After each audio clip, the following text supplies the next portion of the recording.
Hello guys, so mag-story time ta kay giboring ko. So nay nga mga na, manong gahuba-huba daw ko sa akong video. So reason is, ako ra man sa akong room. And then most of the time daily ko magamit og kuryente. Although maka-afford man ko magamit og aircon, pero kuripot ko because I'm saving money for for our house, or para sa i-visit na ko sa amo ang balay na ako'y budget para makapalit ko og kwarta.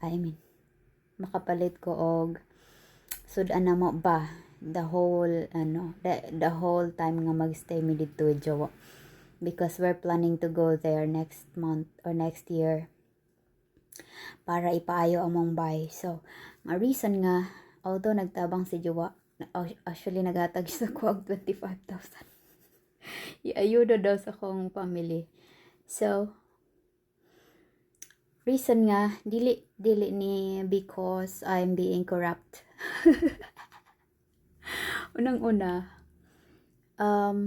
my plan is really to save money para mapalitan ako sila og kanang bitang bisag tricycle lang bitaw day, kahiligan mo na sila mga ligo.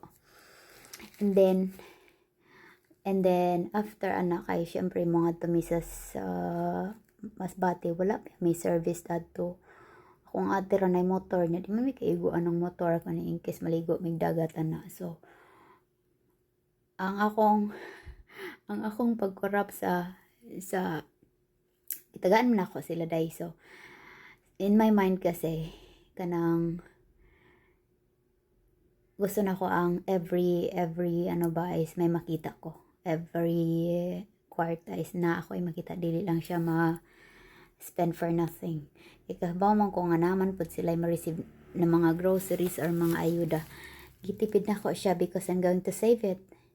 Tapos ipadana ko siya sa kan mama every month kung time nga magkalisod sila na ako'y makuha na kwarta. So hindi lang yun all at once na spendings.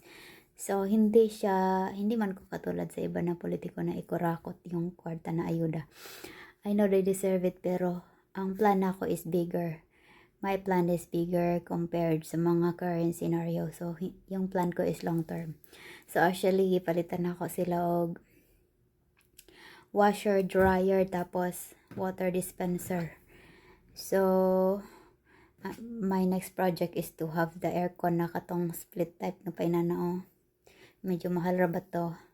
And then unfortunately katong time nga nagpalit kog TV nga dako, kuan siya kanang na imbot kong na damage ba to sa kuan.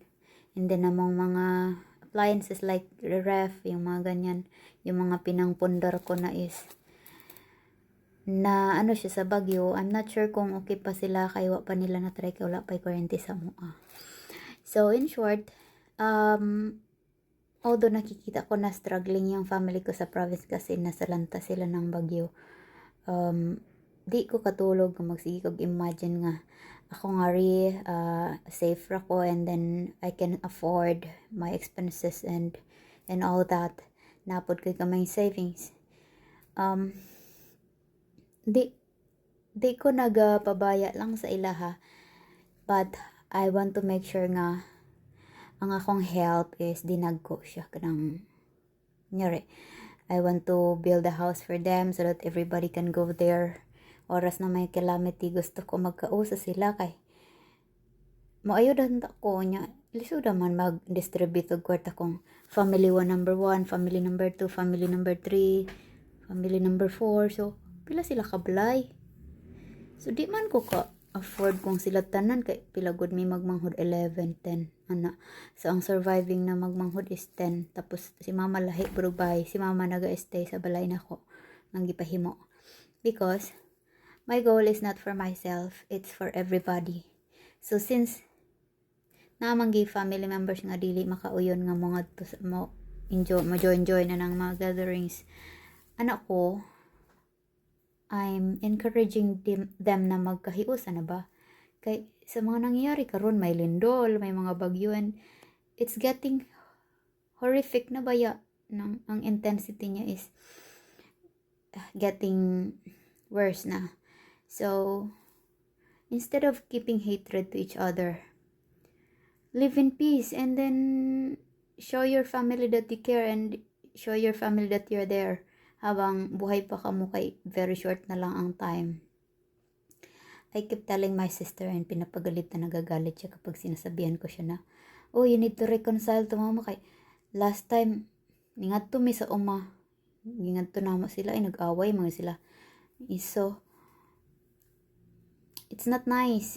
Kasi, it's been a while na, more than 2 years na siguro na sila nag-away niya. Gusto ko, maghiusa na sila kay among balay, although hindi pa tapos, pwede to dito silungan. Kay ilang balay nasira na. So, nabagyo ka na at ano pa yung mga challenges na nangyayari sa buhay mo, may pride ka pa rin. Diba, do you remember nga, ingon nila sa katikisam nga, ang reason nga nung ang hell naga-exist is because si Satan ayaw mag-sorry kay Lord. Kaya diba si Satan is, kaya nga Lucifer siya. It means light. Lucy means light. Lucifer, siyang bearer of light. Siya yung kinatiwala ni Lord na magdala ng light. So, since si Lucifer is nang ambisyon siya na maging leader, gusto niya na maging ka-level niya si Lord, gumawa siya ng sarili niyang kampon. Diba? Gumawa siya ng sariling kampon at naging traitor siya kay Lord. So, nilabag niya lahat ng mga utos ni Lord at gumawa siya ng sarili niyang batas at doon siya naghakot siya ng maraming mga members niya. So, lahat ng mga members ni Satan, ni Lucifer ay against sa lahat ng katuruan ni Lord. So, ganon ang nangyari sa galit ni Lord ay tinapon siya doon sa hell. So, yun yung place nila kaya magkabaliktaran yung hell tsaka heaven, di ba? So, inaantay lang ni Lord na mag-sorry si Satan since ayaw ni Lucifer na magluhod kay Lord. Kasi daw, magka-level nga sila, di ba?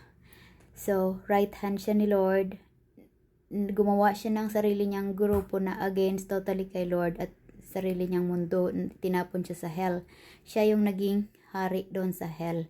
Yan yung reason na up to this time, continuing ang existence ng hell ay dahil ayaw ni Lucifer mag-sorry kay Lord na nag-traitor siya kay Lord. So, I'm giving an analogy. Hindi ko sinasabi sa sister ko na you're being a Satan or whatever is that term. Sabi ko sa kanya,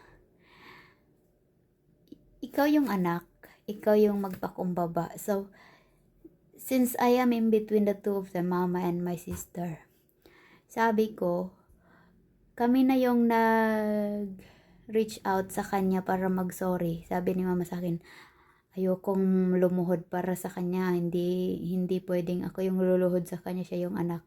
Whereas my sister also said, why should I bow down? Or bakit ako luluhod para sa kanya? Ayoko. Parang, two of them doesn't want to humble themselves. So, both of them are on both extremes. So, I don't know kung paano ko sila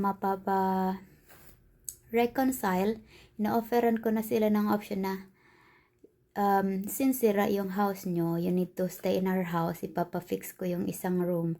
Doon kayo magstay. You need to, kaibiganin nyo si mama. Ganun. Kasi bibilhan ko kayo ng ganito, ganyan-ganyan para hindi mahirap yung buhay nyo. Bibilhan ko kayo ng water pump para hindi na kayo magtitimba-timba ng tubig sa deep well ba. And then I will buy tricycle para pagsundo sa anak niya sa school, madali lang yung pag-fetch.